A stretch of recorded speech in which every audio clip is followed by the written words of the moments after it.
Oi gente, tudo bem? Eu sou Yasmin Rey, nutricionista com foco em saúde intestinal, e hoje nós vamos falar de SIFO, ou supercrescimento fúngico intestinal. Sabe aquele hóspede chato que vem te visitar, fala que vai passar uns dias, mas faz de tudo para ficar mais e parece que nunca quer ir embora? Esses são exatamente os fungos.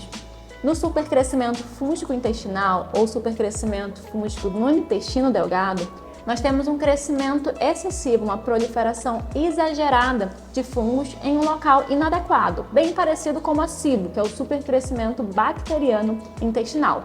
No caso, ocorre uma proliferação aí de fungos excessiva no intestino delgado, que é essa porção mais superior do nosso intestino, né, onde a contagem de qualquer micro-organismo deve ser bem pequena. E ocorre um desarranjo, né, entre esses micro-organismos. E é curioso, porque até pouco tempo atrás nós achávamos que no nosso intestino nem existia fungos. Hoje nós já sabemos que nós temos ali uma quantidade de fungos que fazem seu papel, inclusive, tem um papel muito importante quando em equilíbrio com o restante da microbiota intestinal. Mas o que acontece na SIFO é justamente um desarranjo entre esses micro-organismos que culmina em sintomas muito parecidos com o supercrescimento bacteriano, como gases em excesso, dores e desconfortos abdominais devido a esses gases, a distensão abdominal, que é aquela famosa barriga de grávida, né? Um inchaço no abdômen, normalmente duro, e também sintomas extraintestinais, né, que não envolvem o trato intestinal, como baixa libido, fadiga excessiva, dificuldades cognitivas e outras que podem surgir. Mas na SIFO nós temos um diferencial bem notável. Normalmente, junto com esses sintomas gastrointestinais e extraintestinais já citados, nós temos manifestações fúngicas constantes, sendo a principal a candidíase de repetição em mulheres, mas também podendo se apresentar como outras manifestações fúngicas, como acne fúngica, micose nas unhas, micose na pele, como o famoso pé de atleta e pano branco, e também essa burra, né? Aquela língua com uma camada esbranquiçada. E qual a causa dessa disfunção? Como esses fungos começam a se proliferar dessa forma?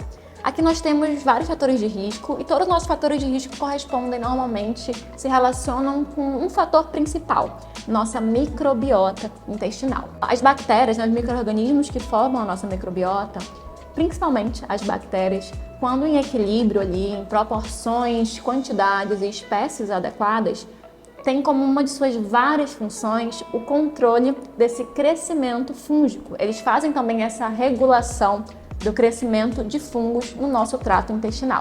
E quando a gente tem algum desarranjo, algum prejuízo, alguma desbiose nessa microbiota intestinal, nós perdemos esse mecanismo, né, que é justamente um mecanismo de defesa da nossa microbiota para que nenhum patógeno se espalhe ali.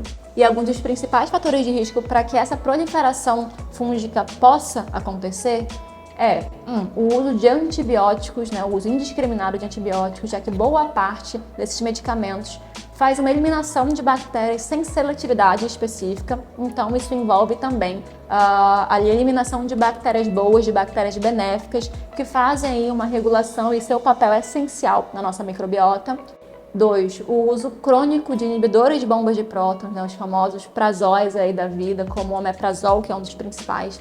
Eu gosto muito de pegar nesse ponto porque ainda é um medicamento usado de forma muito indiscriminada, com muita recorrência.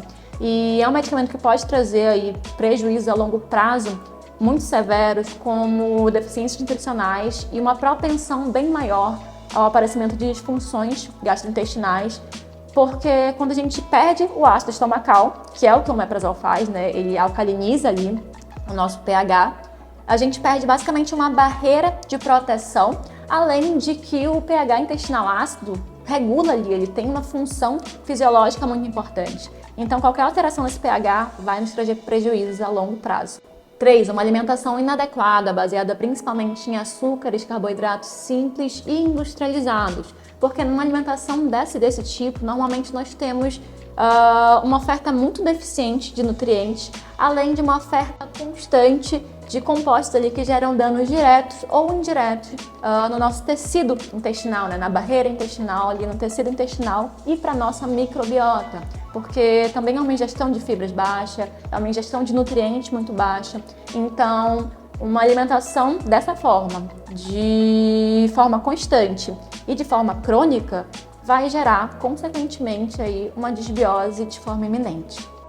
4. Esse é um caso mais específico, normalmente de imunossupressão, tá? Em pacientes com HIV, pacientes oncológicos, onde ocorre um prejuízo muito grande no sistema imunológico que favorece a proliferação fúngica, principalmente da Cândida, que é o principal fungo responsável por patologias no ser humano.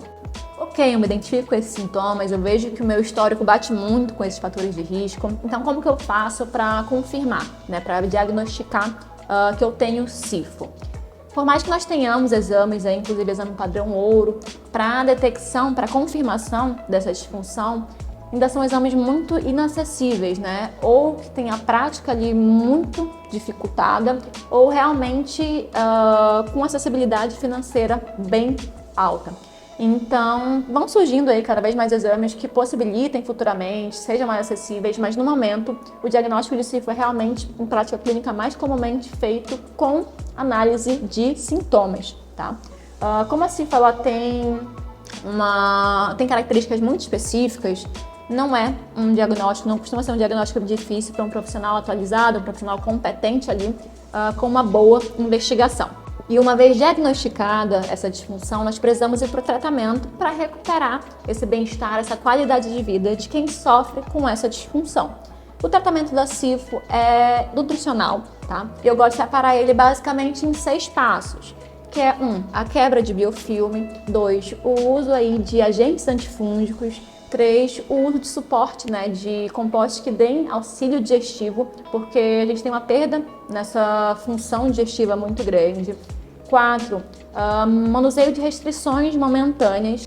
5, auxílio para recuperação de barreira e microbiota intestinais.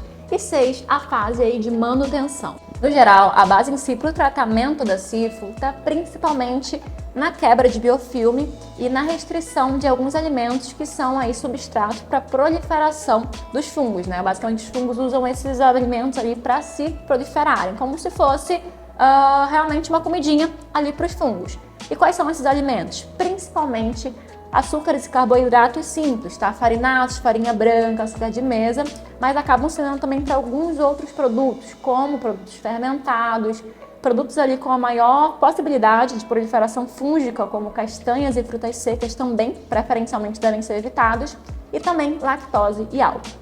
Com os fungos não tem muito para onde correr, não adianta nós usarmos ali constantemente medicamentos antifúngicos se não forem implementadas estratégias nutricionais eficientes para que o problema seja resolvido, porque a Cândida, que é o principal fungo responsável pelo supercrescimento fúngico, na realidade por qualquer infecção fúngica no nosso organismo, ela é um fungo com virulência muito alta, então ela tem mecanismos de defesa e proliferação nada medíocres que exigem um tratamento, que exigem ali condutas muito assertivas e realmente um pouco mais restritivas. Então nós precisamos desse tratamento nutricional, mesmo que seja usado ali complementarmente um tratamento medicamentoso, para que o problema seja realmente sanado de uma vez por todas, resolvido completamente e não só escondido, né, ou resolvido momentaneamente, para que a qualquer deslize ele volte com um efeito rebote, digamos assim.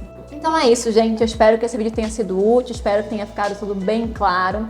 E se gostou, se esse conteúdo foi útil para você, já me conta aqui embaixo nos comentários, deixe seu like e já se inscreve aqui no canal para acompanhar mais vídeos sobre o assunto. Até a próxima!